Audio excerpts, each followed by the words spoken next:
Everyone. Thank you for joining us today. My special guest today is Andrea Lonardi, who is the COO of Bertani Domains. And we're going to be talking today. Bertani Domains owns several wineries across Italy. We're going to be talking today about Bertani, of course, the famous winery in the Valpolicella district. Andrea, how are you today? Very good. Thank you for guesting me today for this beautiful webinar. I'm so excited to do something with you. Thank you. Thank you for this opportunity. So let me start off by asking how the vineyards are looking. How is the growing season going so far in 2020 in Valpolicella? So it's a very unique vintage. We got one of the driest winter so far. And after that, we got some rain in April, and May was very, very dry. We got more than 40 days without any rain.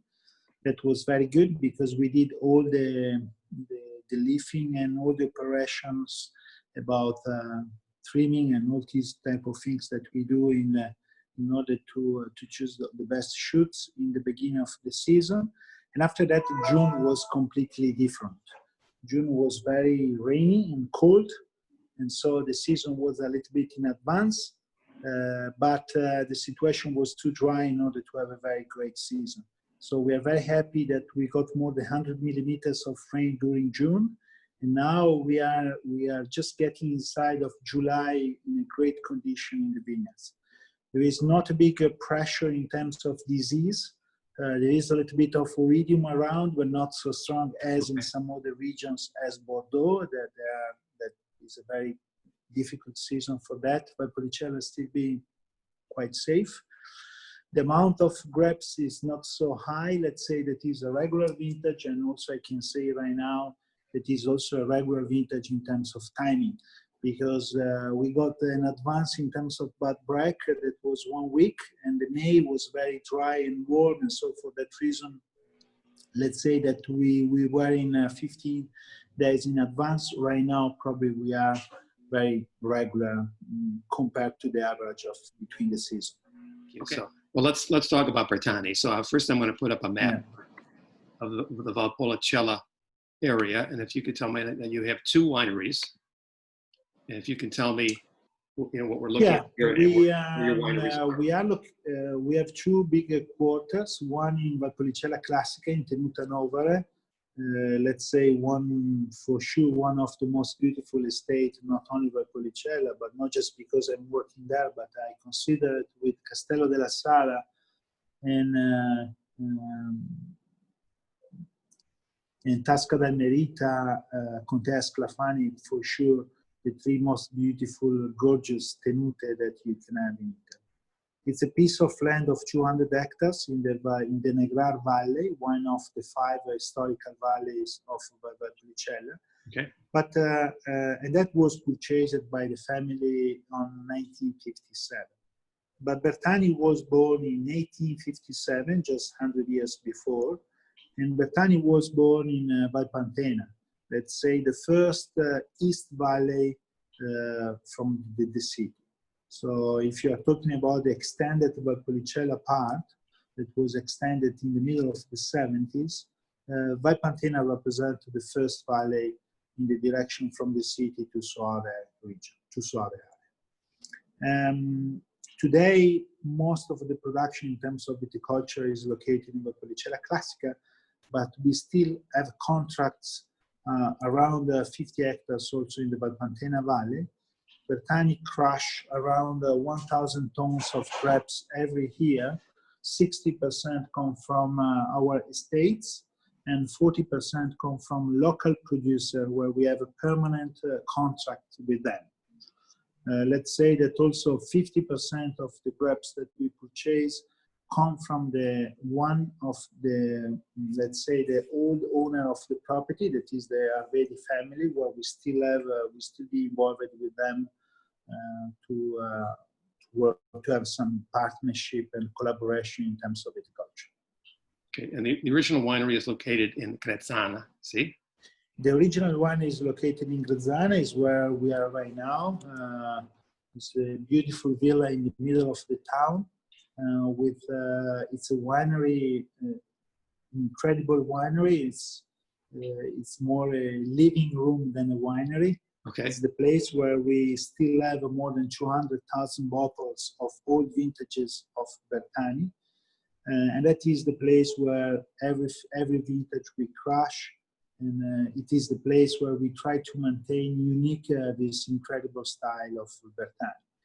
The style that you recognize not only from the label, but you recognize for sure when you start to drink this type of wines. Wines are very agile, very fresh, very crisp. They're very spicy, peppery on the nose always. And they are quite different that if you compare with the trend that you can have right now from this very commercial part of Italy, where most of the most successful wine into the market come from right now. If we are talking about Ripasso, but also about Amarone, all these wines, they tend to be very soft, very overripe, very jammy, right. But they are performing very well into the market just because they are very smooth and sometimes with also some residual sugar inside. Bertani play in a different field. We play the game of the elegance, the finesse, and that is the reason because also our wines, they have an incredible age-worthy, and that is the reason because also we still release old millésime into the market. Okay, we'll talk more about that when we get to the Amarone, and then the winery in Classica part of Valpolicella is called Villa Novare, see? Yeah. And that was purchased, or not purchased, but it was opened in the late 50s, correct? Yes, the winery was actually, that was the first, let's say, professional viticulture developed in the 17th century in Italy. In the late part of the 19th century, the winery was planted with 10,000 vines per hectare. And the family purchased this beautiful tenuta on 1957. It's an incredible tenuta with 200 hectares. Under vines, we have right now 65. You have inside this incredible tenuta a lot of different terroirs, especially in terms of soils, because Valpolicella has a partial origin. So it's not something that you can replicate in some other regions, but right. For some reason it's quite similar than Burgundy. And so you might move very quickly from like a red type of soil with a calcareous soil rich in iron, and in 100 meters you will be in the same soil that you can find in Champagne. So marl, rich in calcium carbonated, but on the same time, after 2 kilometers, you might move in an area where you have volcanic type of soil, as we have in the Tenuta Nova. So Valpolicella can give you an incredible heterogeneity and complexity, and that was my focus, my personal focus. I come from Valpolicella. I grew up in one of the most historical vigneron family of the valley, and after I used to work around the world for more than 20 years, I decided to come back in my homeland just because I received a proposition for Bertani, but because also I was very involved in order to develop this classic style, strongly focused in understand the beauty of this heterogeneity of Valpolicella. And there is also something quite unique that you can develop in Valpolicella. Valpolicella wines can be very salty, very sapid. It's something quite unique. Not a lot of regions around the world can produce this type of wines that are very salty. The salty character gives to the wines an aspect that is similar than something that you can find in Santorini with Assyrtiko, but it's something similar that you can find in Chablis with Chardonnay. Okay. And it is quite unique region that can produce salty wines, but with red grape varieties. Interesting. Okay. Let's switch and a couple more questions about the vineyards and things. What's the elevation of range on these vineyards? Elevation is from, let's say, from 100 meters from the sea level to, we go up to 250 meters. Okay. We have a plan to move up again to 300 meters because we still have some land in the higher side of the Tenuta where we would like to move some of the vineyards. It's not that we are moving up to the climate change, because a lot of time I hear that people, they move higher just because they are following the climate change. I don't think that is a good decision. There are some areas in the floor of the valley that can be cooler than in the top of the vintage in the right time when they need to be cooler, that is during the nights. Nova has an incredible diurnal shift in terms of temperature between day and night, because we are next to the Monti Lessini, so the Lessini Mountains, that are the pre-Alps. And so during the night, you have a lot of cold wind that come down from the Monti Lessini and really change the temperature of the slopes of Tenuta Nord. For sure, climate change is something very important, because I have to tell you, I was born in the 20th of October, and it was the third day of harvest for my family. And my father was really disappointed that I decided to born in the third day of harvest. He said you couldn't born before, just after. Or after, yeah. Right now, at that time, when I party my birthday, many vintages we have already finished the harvest. So I guess that's one thing about climate change, right? Yeah, so the climate change is really in effect. Yes. We have to think that it's not only a reason of climate change, but it is also an improvement in terms of viticultural practice, because the viticulture that we are doing right now is completely different than the viticulture that we were doing 50 years ago. But for sure, climate is quite important. Okay. And for that reason, we are researching a lot. We are researching a lot in the field in terms to develop old biotype of Corvina that produce less alcohol with bigger berries and thicker skin. Right. We are working a lot in irrigation. We are working a lot in canopy management. I come just after the meeting. Right now. We got a meeting this afternoon in order to analyze how with irrigation we can improve and we can delay harvest time. I'm totally convinced that we can do it. But we need to understand the relationship between potential of dryness of the grape variety compared to the climate that we have. Right. These type of things are completely new if you are thinking that we are a cool climate viticulture, because nobody they were thinking in that direction. It wasn't something you had to worry about 30 or 40 years ago, right? Yeah. And if you think everything that was selected in the last 20 years was selected with some parameters that are completely different than the vision that we have right now.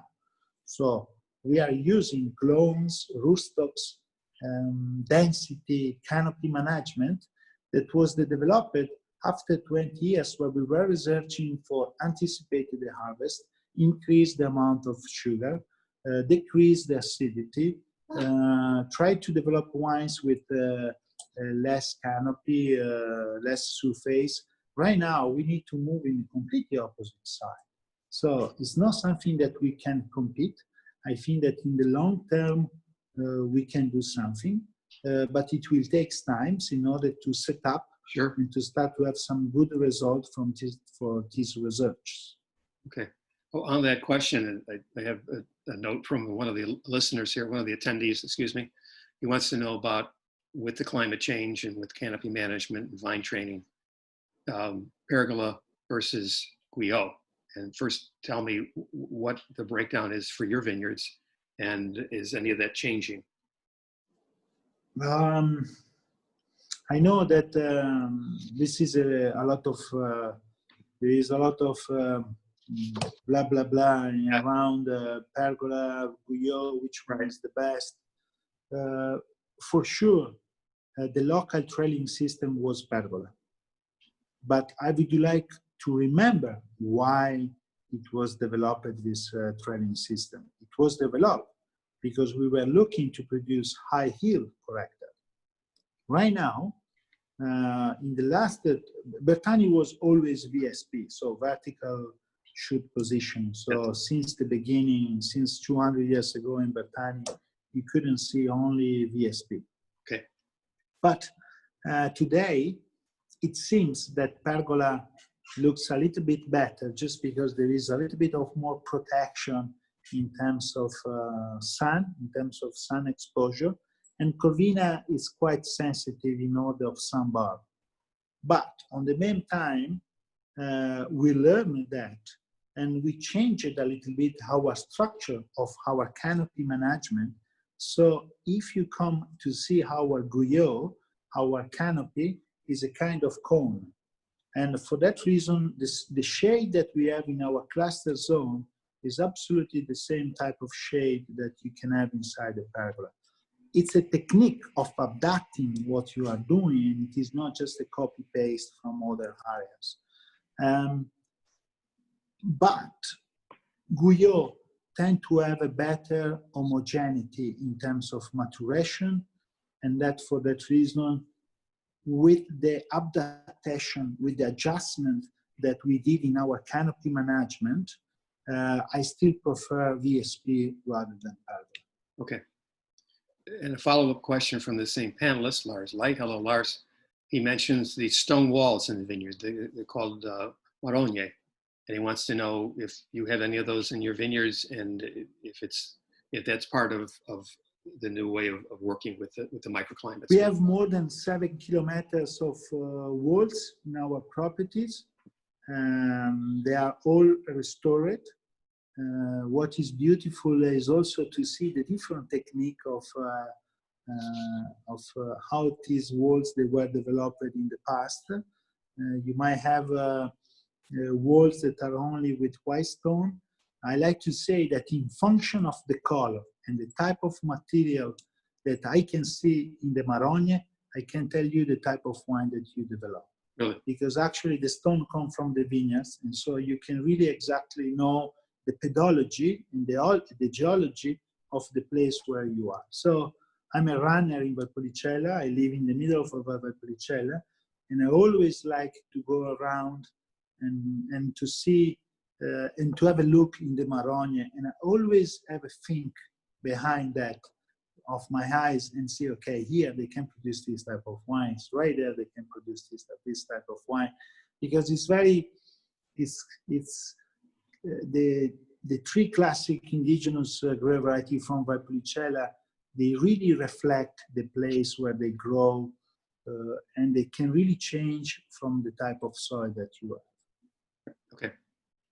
And Lars, thank you for your answer, which he says was awesome. So that's a very high praise. So thank you. Let's talk about a white wine for a couple minutes here. And I just tried this last night, and that's your classic vintage Soave, the 2016 vintage. And two things. Number one, it's hotter than you know what here in Chicago. So this was so refreshing last night. And I saw 2016 and I thought, I'm surprised it's not a fresher vintage, and you start to think, well, maybe it's not going to be in good shape. It was in fantastic shape. It is a lovely, delicious, elegant, supple wine. And one of the things, just reading the technical notes on it, I see that it gets, some fermentation with skin contact. And quite obviously with certain Chardonnays, you pick that up right away. I didn't pick that up with the Soave. So tell us a little bit about the history, because I see that it was, this is a long question, I'm sorry, but it was in the technical sheet that was actually served at the coronation of King George back in 1937. Is that correct? Okay. Tell us about this wine. So I'm strongly related to this wine. I'm strongly related because it was the first project that I developed when I came in Bertani in 2012. And first vintage of the release was 2013. But that was the first vintage after many years. This wine was developed by Cavalier Bertani during the 20s, the 30s. Okay. And on 1937, for the coronation of George VI, King of England, this wine was poured during the party of the coronation in all the embassy around the world. That was given as a gift from the Italian royal family to the United Kingdom royal family. But in Bertani, you have an incredible library. And when I came in Bertani in 2012, I started to spend a lot of my nights in reading, my evenings, my late evenings, in reading part of all the minutes that was took in the 30s, in the 40s. And I just realized that in the 30s, in the 40s, in Soave, they were fermenting white wines as a red on the skin because there was no press at that time. Okay. So they were pressing the wine as red after 1 week of fermentation on skin. And actually, people, they are thinking that when you produce a wine that is skin fermented, they call orange wine. But a lot of time there is a confusion between orange wine of orange wine and oxidative wines. Mm-hmm. Orange wines can be very reductive. And that is an example of very reductive wine produced with skin contact, as you can have in some other regions. For example, Rhone valleys, where you can have wines that are skin fermented, but they still be very reductive on the nose. So this wine is 2016 that you just got. We released it a few days ago, the vintage 2018. It is a wine that spent almost more than 1 year in cement, spent more than 1 week on skin where we ferment at low temperature. And it is a wine that combines something from the past, but also the incredible minerality that you can have in the volcanic side of Soave. Yes. Soave tend to have 2 regions and 2 areas. I'm talking about Soave Classico, so the hilly side part of the appellation, where you have the lowest part, let's say, southern of the Castello, of the castle of Soave. You have a type of soil, the same one that you can find in Chablis. So it is a marl, rich in calcium carbonated, and then you can develop a Soave that is very salty, very fragrant, very, very crunchy in the palate, with beautiful white flora along the nose. And there is no stone fruit inside, with more type of citrus character. If you are moving in the north side, in the northern side of the castle, you are moving in the volcanic side. You have much more sun. The temperature is completely different. The soil is dark. That is the place where you develop what Cavalier Bertani used to call the Rhine type of Soave. Interesting. Okay. And that is the reason because bottle, a Renana bottle, the wines became heavier in terms of the texture, has a beautiful smoothness, but on the same time still have an acidity quite high. And on the nose, if you keep for a while, you might develop some hydrocarbons inside. So it's a Soave that resembles a little bit the Riesling. And that is the reason because the Cavalier Bertani used to call this part of Soave the Rhine side of Soave. Okay. Interesting. And people should realize, I'm sure most people watching know this, but that Soave and Valpolicella at a certain point overlap. So the eastern part of Valpolicella, which is not Classico, but that actually is where Soave starts. So you have a number of Valpolicella producers that also make Soave, and vice versa, some Soave producers that make Amarone. So, but today, I think it is more related to an economic condition. You know, the markup that you can have in Valpolicella is quite higher than what you can have in Soave. Soave is not an easy moment for Soave, and I hope and I cross every day the fingers to have a better future for Soave, and we are working very hard in order to make our future better than now. But if you go to the past, most of the famous producers, they started in Soave as Bertani. So the production during the 30s, the 40s, and the 50s was oriented to produce Soave. And I like to say that Bertani at that epoch was known as Soave Bertani. So that was a synonym of top quality wines from Verona.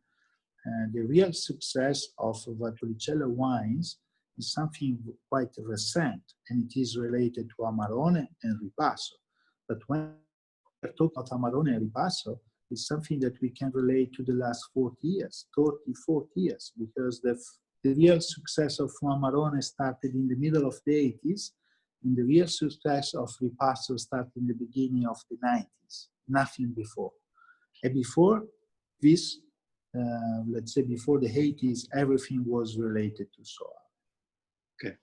Well, just what you said a moment ago about keeping your fingers crossed. I've had my fingers crossed for many years on Soave, and I keep waiting. And then I was with a webinar with the consortium a few weeks ago, and next year they're introducing or with the 2019 vintage, I should say, they're releasing a whole new series of cru bottlings things, and we'll see how that goes. But one last word on your wine is people who might say, hey, a 2016 Soave, I don't know about that. It is remarkably fresh.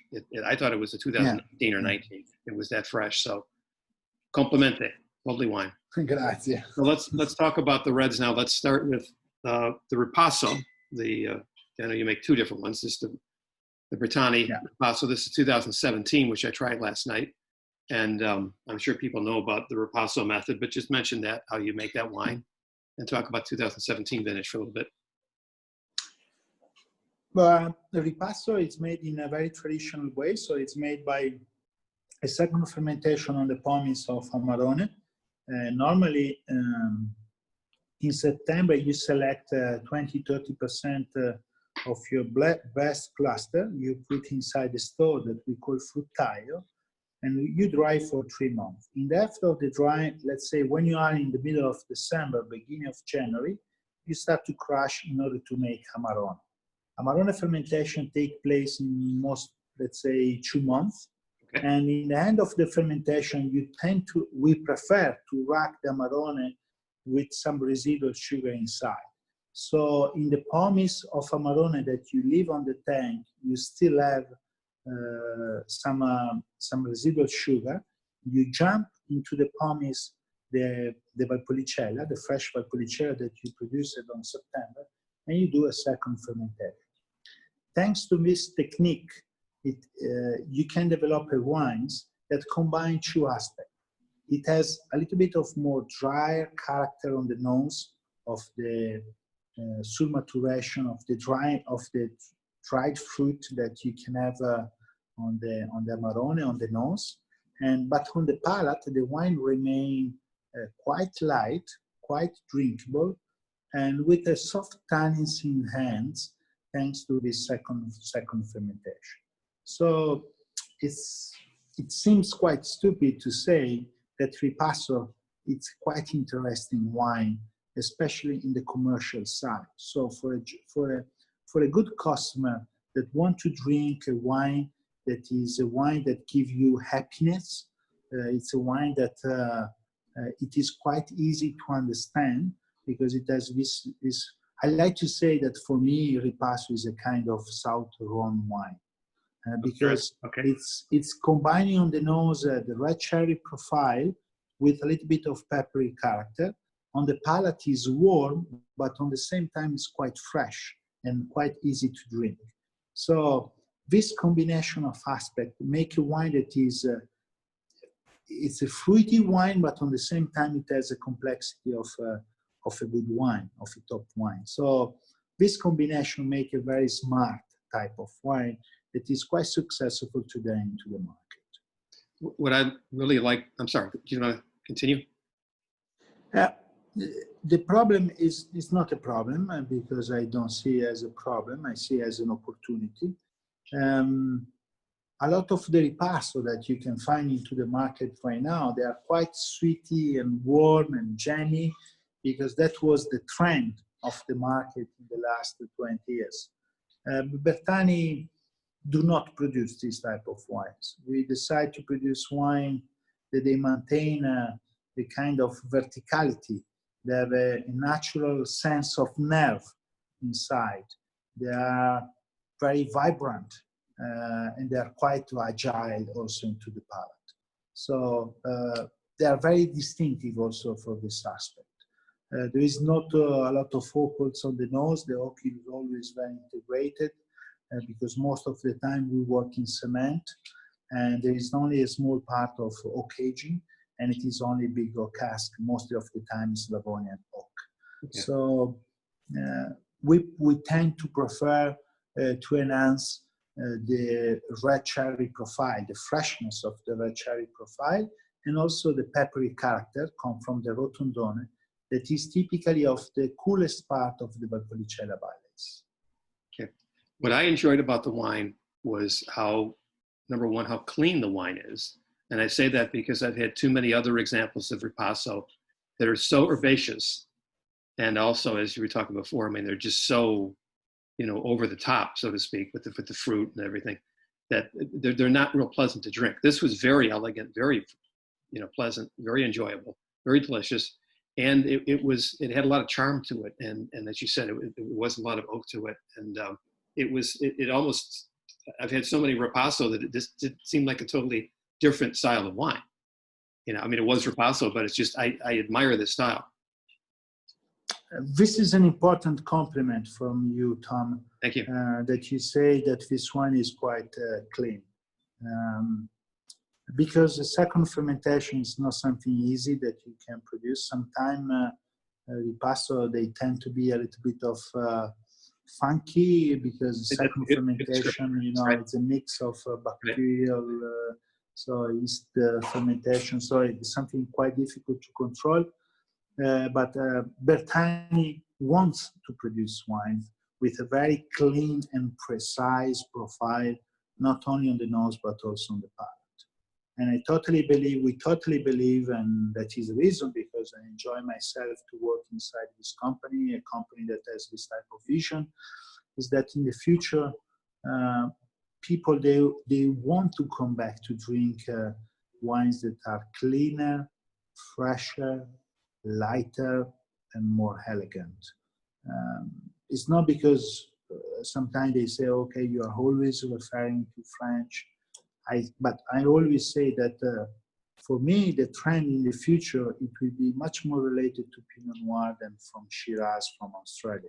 But I still respect both sides. Of course. I still respect everybody. But I'm not talking about commercial wines. I'm talking about niche wines. I'm talking also about the middle side of the market, where there is a quite important consumption in terms also of volume. I still think that in the lower hand, there will be more juicy and fruity wines, but that it will be cheaper in terms of price, and that it will be wines more for novice consumer, where they will still have an interest to have a little bit something more sweeter, more smooth. But in the middle side of the market, the education for wine will be higher than in the past. And that is the reason because I still think that even if we are very classic, and somebody say that we are very old-fashioned, I'm thinking that we are very modern and very up-to-date to the time. I've noticed that a lot of people consider old-fashioned a kind of a negative term. It's like, well, the wines they're old-fashioned, they're rustic, they don't have any fruit, they're herbaceous. It's different, because we have to define old-fashioned doesn't mean to be rustic and funky and this type of things. Old-fashioned for me has a very clear idea. Is be very old world style. Exactly. That is something different than fruity forward style, normally more for the new world side. There are some unique areas in the old world as Tuscany, as Veneto, as Rioja, as Rhone, as Loire, that they can produce fantastic wines because they are wines that they combine red cherry nose with bright acidity, not really heavy palate, high longevity, but Valpolicella added to that some spiciness, peppery character, and on the same time a lot of saltiness. So this is an incredible opportunity to have one piece of the market, of the market. And I think that this is something that I learned in Bertani. If you want to be successful and if you want to be faithful to a terroir, you don't have to copy somebody else, but you need to respect your terroir, and you need on the meantime to work very hard in the market in order to find your position. And that is what I'm expecting for Valpolicella. This is what I'm expecting from the group of producers, that we need to work together in order to find out our piece of the market, our target of consumers, because for sure there is somebody that is looking for what we are producing. But if you tend to adapt whatever that you are producing, I don't think that is a technique. There will be somebody else that they will do that in a cheapest way and a faster way than you. Exactly. There's always going to be somebody out there who has deeper pockets and can offer their wine for less money, but that has nothing to do with quality. It's just a temporary thing. So, great answer. I mean, this sets up for me as a writer a wonderful article, because I mean, I just we can talk technical terms all day long, and that gets a little bit dry after a while. So, but people want to know that. But I appreciate your insight. Question: we talked Ripasso. There's Valpolicella, Ripasso, and Amarone. What percentage of those three wines is Ripasso?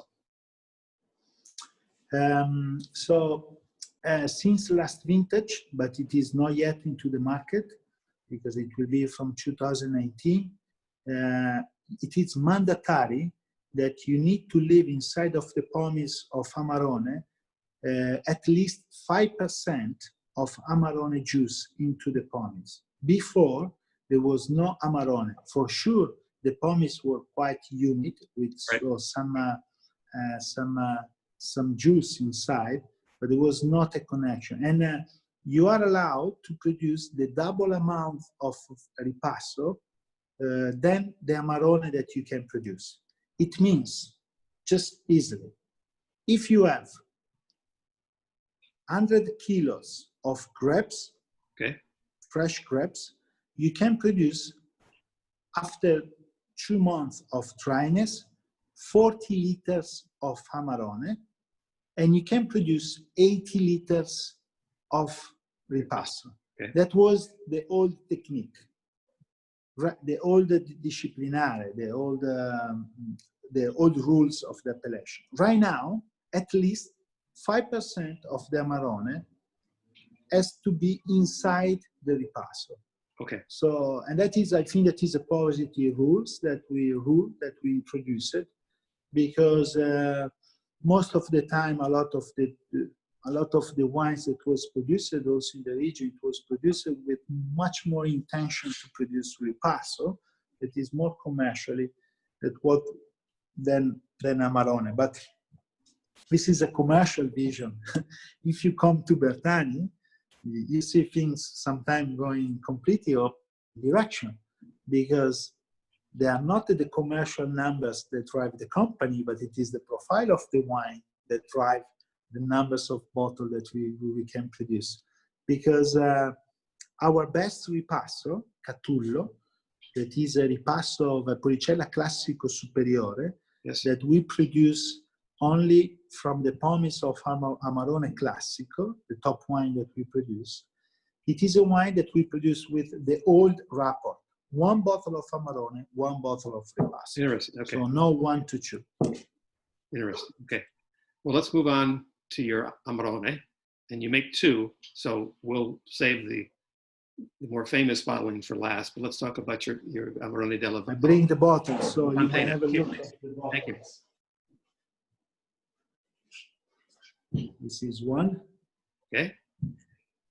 And the other one, just a moment.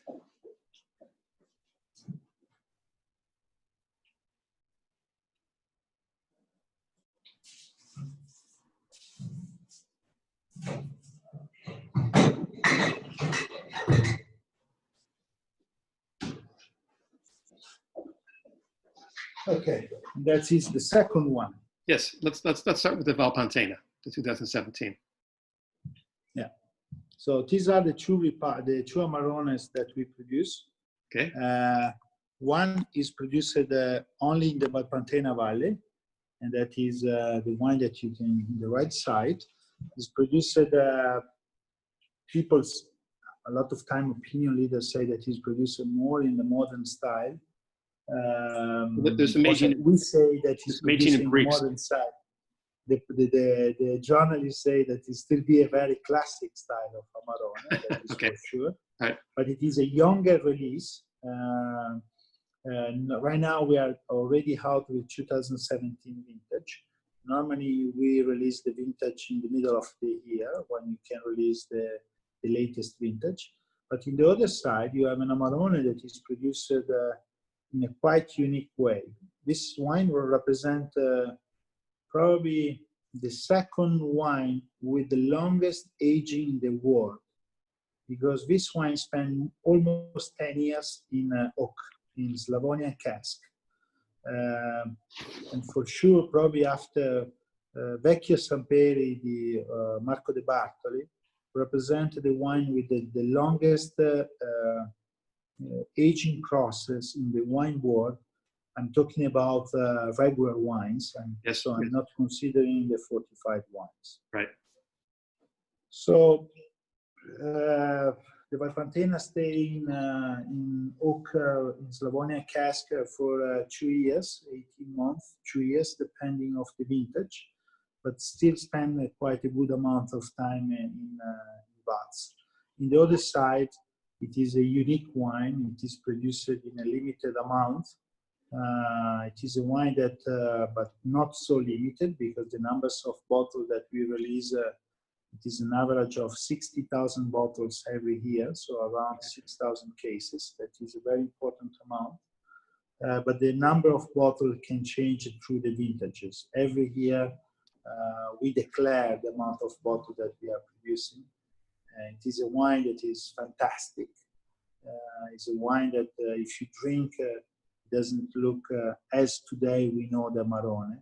It is an old-fashioned Amarone. It's a very pale color. The high call is always between 15 to 15.5, never higher than that. Always on the label 15. It is a wine that is very light, but has an incredible velvety and incredible soft texture, but is driven by a unique sense of nerve that give to the wine an incredible drinkability. So this is the Amarone Classico Bertani. On the nose is a layers of complexity from cherry, chocolate, tobacco, leather, yes, pepper, champignon, truffle, and the evolution that you still have on the glass is quite important. It's a wine that is made in a very reductive way, even if it is a wine that is produced with almost 10 years in cask. But the fact is related to the fact that during the 10 years that the wine spent in wood, normally there is no more than one rack.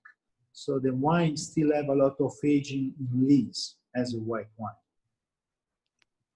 And the sweetness that you have on the palate is not from the residual sugar, it's from the glycerin and the log lees aging that is typically of this wine. That's an important point. I think a lot of people think there's so much residual sugar in Amarone, and in many cases there are, but that's an important point. I'm going to putting up a picture of some of the old labels, which I love, when Amarone used to be called Recioto del Valpolicella, which of course. I show you if you have a minute. Please. And you might see this. Take that picture down. This is where you are. Yeah. So here you can see from the first vintage, we still have the same label. There was no change on. There was no change at all on the label. So this is quite distinctive and remarkable. Just a few wines all around the world can really show this incredible section of bottle where there was no change. There was only, I show you some aspect. There was a change, just to my camera, if I can do it, so it will be much more easy to see, okay? So there was the first bottle that was made with the name Recioto della Valpolicella Amarone, and only the change happened in 1993 when the appellation switched from Recioto della Valpolicella Amarone to Amarone della Valpolicella Classico. But here you can see that there is no change. The label still be quite fresh, quite young, and it is also an example of marketing, how much packaging can still be very alive and very updated through the years. That's an important point, and I think there's with the best wines. I mean, you don't see Lafite, Rothschild change their label. You don't see. I mean, no. Dom Perignon doesn't change their label to update it. I mean, it's just these are classics. So, and I've got the 2009, by the way, which I have here somewhere. Very, very nice. I like to define the vintages of Amarone Classico. Please. You have a very masculine vintage. 2009 is a very masculine vintage. It needs a lot of time. Yeah. Yeah, 2008. So 2009 is very irony, is very gamey, is fantastic vintage. I like the masculine vintages because they are vintages that they can age very well. If you drink 2008, it's very feminine, it's very light, very dried floral. It looks more as like a Nebbiolo than an Amarone. Has a beautiful, some hydrocarbons, kerosene character on the nose. The cherry is very fresh. When inside your wines, the gaminess and the irony character, the bloody character is quite interesting. After that, you have a 2010, which is a very regular vintage, let's say in the middle of 2008 and 9, but very good vintage, very, very good vintage.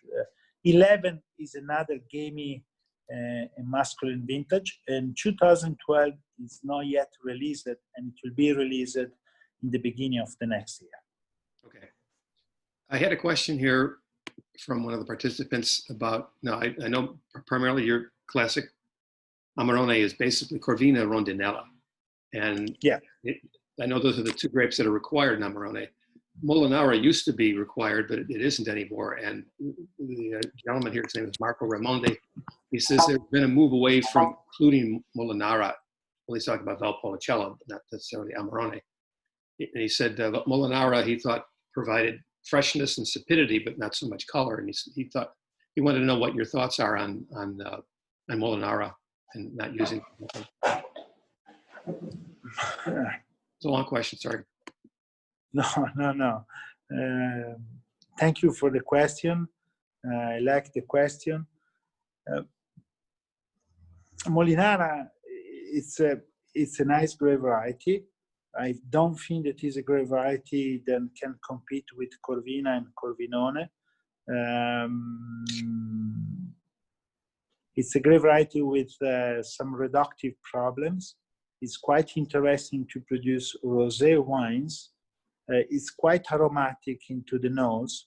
For that reason, my idea, I think that is a grape variety that can give some complexity, especially in terms of floral character and peppery character into the Amarone blend.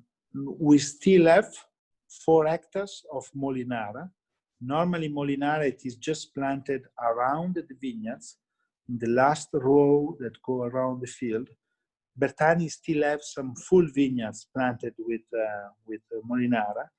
In some vintages, we use a little bit of Molinara into the blend, but that represents just few vintages because it's a grape variety that is quite difficult to grow in terms of also, especially in terms of phenolic ripeness. And so for that reason, I don't know how you say, if it is nostalgic to say that it's lovely to think that Molinara used to be part of the blend, but we never have to think that Molinara was one of the noble grape varieties of Valpolicella. Okay. And you don't really use much Corvinone, do you? Yeah. Corvinone is something that was introduced especially in the last 10, 15 years. The reason because we use just a limited amount of Corvinone is related to the fact that Corvinone expresses itself only in special conditions. Corvinone doesn't work at all in the floor of the valleys, in the more richer type of soil, especially in the flat lower part of Valpolicella, type of soil that we don't have. But even if we don't have this type of soil, Corvinone tend to prefer pergola trading system, long prunings, and tend to prefer the higher altitude of the appellation. The problem of Corvinone could be quite interesting for the drying process because it has a bigger berries and thicker skin, but on the same time can have a little bit of problem of accinellatura, you say as primitivo, but as Zinfandel. But Okay. in Zinfandel, the small berries are sweet. In Amarone, it can be very acid and very green. Okay. So we tend to clean our cluster in order to remove these small berries that usually tend to give in a ripe and green character into the wine. Okay. But I'm a big fan of Corvinone, but I don't think that Corvinone has the purity and the precision of Corvina. It's a little bit more rustic, also in terms of facility expression, but could be part, especially in some vintages, in warm vintages, it can be part of give a little bit of more rusticity, more nervy character into the wine. But in the top vintages, in regular vintages, for me, the gentle character of Corvina still be better than Corvinone. Okay. How does it compare? How do the two grapes compare as far as tannin? Corvina, Corvinone. Excuse me? How do they compare as far as tannin?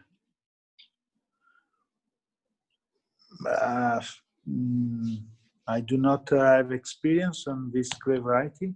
Okay. We have a Rondinelle and we have some Oseletta. Smaller indigenous grape variety we are not using. Okay, that's fine. We're just about out of time. Number one, I want to thank everyone for tuning in today, and especially I want to give a shout out to my friends from Sicily, Patricia Toth and Alessio Planeta from the Planeta Winery. Thank you for joining us. We'll talk to you soon. Ciao, Alessio. Andrea, this has been great. Again, as I said, this wasn't all technical talk. I loved your insight. And it's last question on that is that, Americans, well, you tell me how sales of your Amarone are going, but what I've seen with other producers is that the sales aren't what they used to be 20 years ago. And the simple soundbite is that, well, Americans, people all over the world, they want to eat lighter food. They want to eat fresher food, healthier food. And those sorts of foods don't pair well with Amarone. So tell me if you think that's all. No. With Amarone Bertani, it still works very well. That's okay. But just because it's what I told you. It's a lighter style. It's more drinkable style. For many years, we were a little bit unfashionable. Today, I like to say that we came back and everybody say, "Wow, Bertani, very classic, very." I like to say we were not old-fashioned 20 years ago. Right. We will never be modern. I like to say that this style is very contemporary because this is the fine wine style. And the fine wine style, where you try to be faithful to the terroir, you will be always on time. You will be always updated. This is the Bertani vision. Great. That's terrific. And last comment before we go here, but thank you for showing us that cabinet for two reasons. Number one, my first thought was, I wonder how much that cabinet is worth with all that wine. That's got to be a lot of money. And secondly, I thought, now I'm even more disappointed than ever that I can't travel to Italy, at least for a few more months now that the EU has put the ban on. Let's cross the finger. We want to travel. We want to travel to the United States. All right. We want to guest you in Italy. Right. We are all in the same position. Right. And exactly. But I think that we will be closer. We will be. Yeah. Well, it's or let's think in that way. Right. Something to look forward to. So. Yeah. Patricia says I'll be back soon. Thank you, Patricia. Yes. Speriamo. Okay, and fingers crossed for a great harvest in 2020. So thank you again. Thank you for everybody for your attention.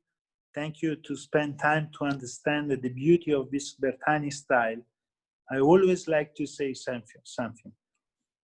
The happiness and how much we are proud to work in Bertani and about the style that we produce.